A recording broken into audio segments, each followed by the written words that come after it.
Magandang araw po sa ating lahat, mga minamahal kong kababayang Pilipino. Ayong adlaw, assalamualaikum.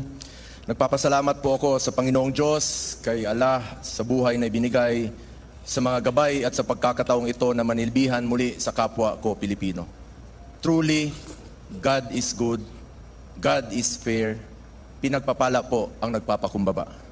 Taus-puso din ang aking pasasalamat sa buong sambayan ng Pilipino, mula Batanes, mula Apari, hanggang Hulo, hanggang Tawi-Tawi. Maraming salamat po sa inyong tiwala at suporta sa akin na isang probinsyano, isang Batanggenyong Bisaya na tubong Mindanao sa pagkakataong makapagserbisyo muli sa inyo. Hindi ko po sasayangin ang tiwalang ibinigay ninyo. Patuloy po akong magseserbisyo sa inyo sa abot ng aking makakaya dahil bisyo ko po ang magserbisyo sa kapwa ko Pilipino. Hindi rin matutumbasan ang aking pasasalamat kay dating Pangulong Rodrigo Duterte na naging mentor at inspirasyon ko sa pagseserbisyo sa loob ng mahigit 2 dekada. Huwag nating kalimutan ang kanyang mga sakripisyo para sa sambayanang Pilipino. Katulad ng pagsigurong ligtas na nakakalakad sa pag-uwi ang ating mga anak na hindi nababastos at hindi nasasaktan. Tinatandaan ko palagi ang sinasabi niya noon sa akin, just do what is right. Gawin lang ang tama at hindi ka magkakamali. Unahin ang interes ng bayan, unahin po ang interes ng bawat Pilipino.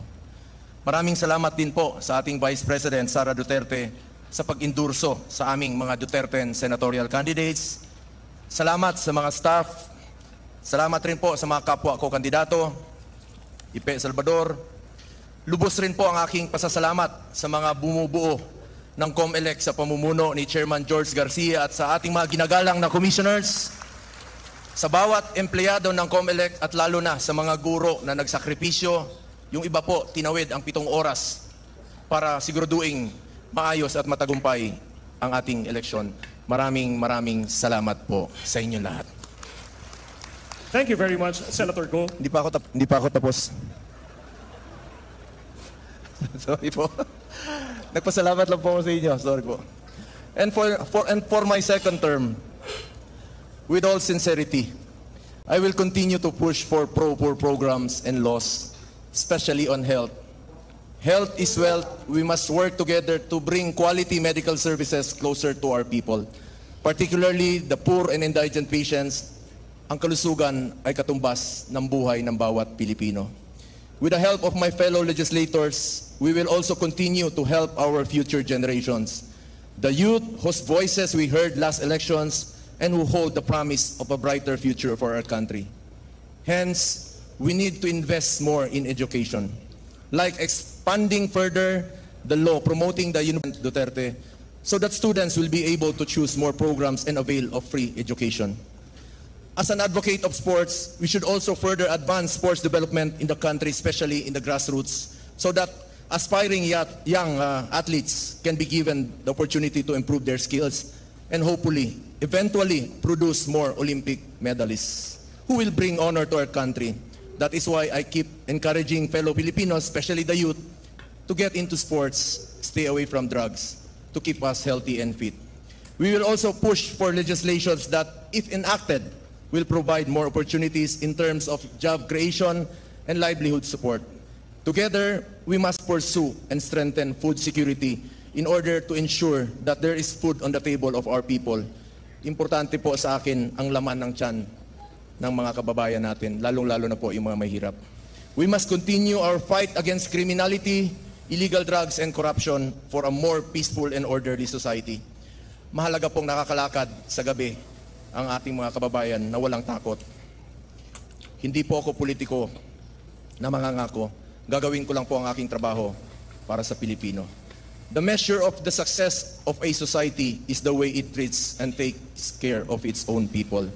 As such, starting today, let us now buckle down to work.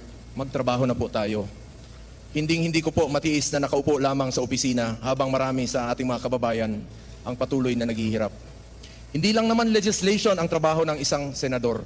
Kasama din dito ang mandato, ang oversight para masigurong tama ang ginagawa ng mga ahensya ng gobyerno, representation para makinig sa inyong mga hinaing at maging boses niyo sa Senado.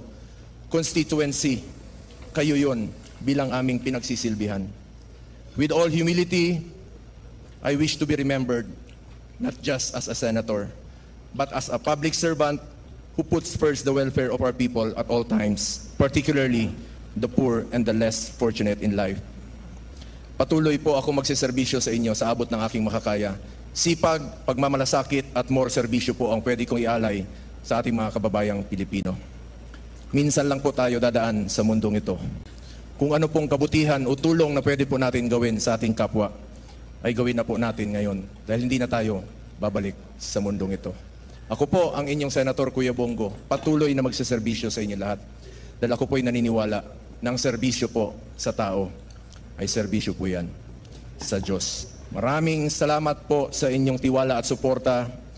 Mabuhay ang Pilipinas, mabuhay ang mga Pilipino.